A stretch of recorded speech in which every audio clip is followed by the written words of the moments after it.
हरे कृष्णा। तीसरा स्कंद, तीसवा अध्याय, श्लोक नंबर 11। जब उसे अपनी जीविका में प्रतिकूल फल मिलते हैं तो वह बारंबार अपने को सुधारने का यत्न करता है, किंतु जब उसके सारे प्रयास असफल रहते हैं तो वह विनष्ट हो जाता है। तो अत्यंत लोभवश वह अन्यों का धन स्वीकार करता है। श्लोक नंबर 12।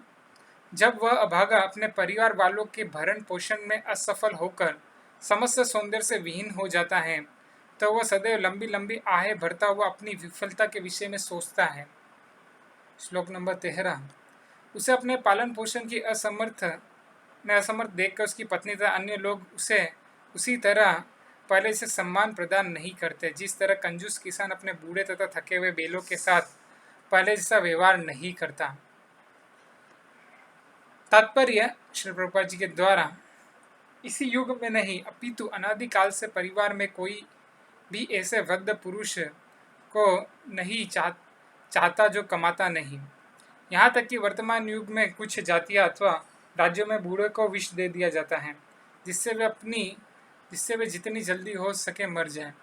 कतिपय मानव भक्षी जातियाँ में बूढ़े बाबा तथा खेल खेल में मारकर उन्हें मांस की दावत दी जाती है।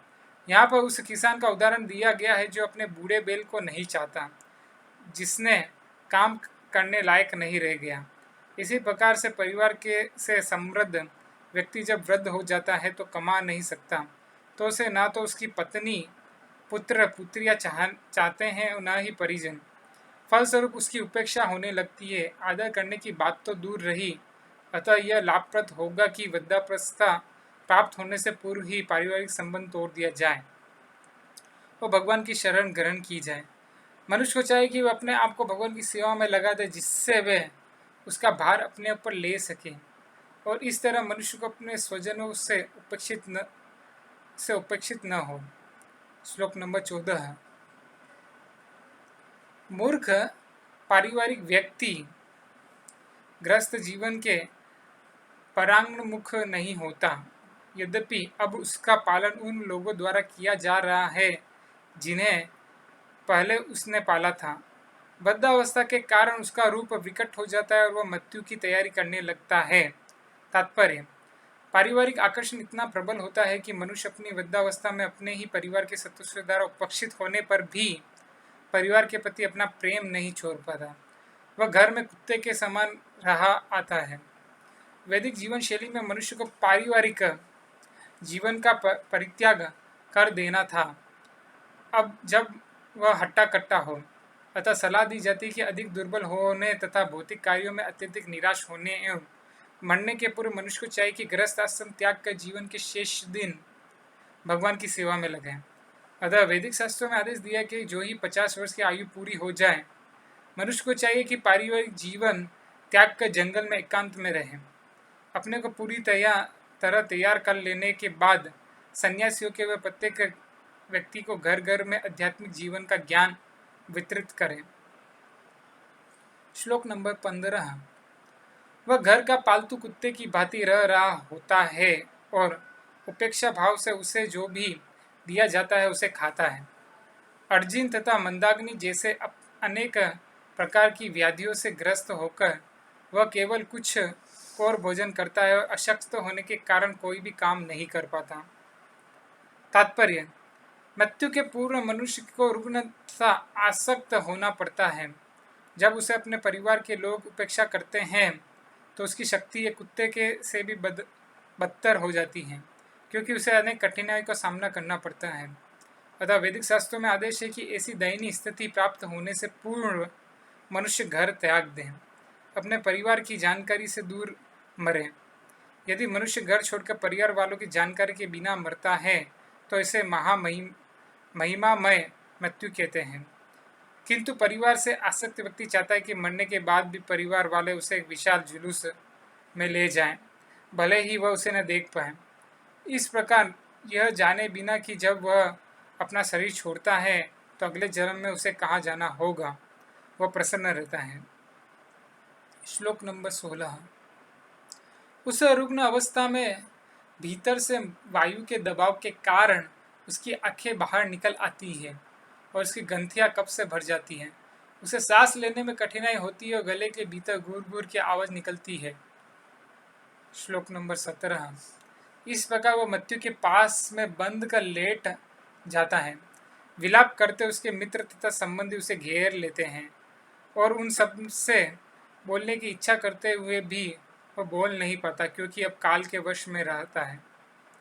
तात्पर्य: जब मनुष्य मृत्युशैया पर होता है तो उसके संबंधी शिष्टाचार वश उसके पास आते हैं। कभी कभी मरने वाले व्यक्ति को अरे पिता, अरे मित्र, अरे पति संबोधित करके जोर जोर से रोते चिल्लाते हैं। उस दयनीय अवस्था में मरने वाला व्यक्ति उनसे बोलना चाहता है और अपनी इच्छा व्यक्त करना चाहता है, किंतु वह काल अर्थात मृत्यु के वश में रहता है, अतः अपने आप को व्यक्त नहीं कर पाता। इससे उसे अकल्पनीय पीड़ा होती है। वह पहले से रुग्ण होने के कारण पीड़ादायक अवस्था में रहता है और इसकी ग्रंथियां तथा गला कफ से अवरुद्ध रहते हैं। वह पहले से विकट स्थिति में रहता है और जब उसे उसके संबंधी पुकारते हैं तो उसका शोक और बढ़ जाता है। श्लोक नंबर 18। इस प्रकार जो व्यक्ति इंद्रियों को वश में किए बिना परिवार के भरण पोषण में लगा रहता है और अपने रोते कुटुंबियों को देखता हुआ अत्यंत शोक में मरता है, वह अत्यंत दयनीय अवस्था में असह्य पीड़ा के साथ किंतु चेतनाविहीन होकर मरता है। तात्पर्य: भगवद गीता में कहा गया कि मृत्यु के समय मनुष्य उन्हीं विचारों में निमग्न रहता है जिसका उसने जीवन भर अनुशीलन किया है। जिस व्यक्ति ने जीवन भर अपने परिवार के भरण पोषण के अतिरिक्त और कुछ न सोचा हो, उसके अंतिम विचारों में पारिवारिक बातें ही रहेगी। सामान्य व्यक्ति के लिए यह स्वाभाविक स्थिति होती है। सामान्यतः व्यक्ति अपने भाग्य को नहीं जानता, वह केवल परिवार का पालन पोषण करता रहता है। अंतिम अवस्था में किसी को संतोष नहीं होता और कि उसने परिवार की आर्थिक दशा कैसे सुधारी। हर एक व्यक्ति ये सोचता है कि मैंने यथेष्ट सेवा नहीं की। परिवार के प्रति प्रगाढ़ स्नेह के कारण वह अपनी इंद्रियों को वश में करने तथा अपनी आध्यात्मिक चेतना सुधारने के मुख्य कर्तव्य को भूल जाता है। कभी कभी मरने वाला व्यक्ति परिवार का भार अपने पुत्र या अन्य संबंधी को सौंपते हुए कहता है, मैं तो जा रहा हूँ किंतु तुम परिवार को देखना। वह यह नहीं जानता कि कहाँ जा रहा है, किंतु मृत्यु के समय भी वह चिंतित रहता है कि उनके परिवार का निर्वाह किस तरह होगा।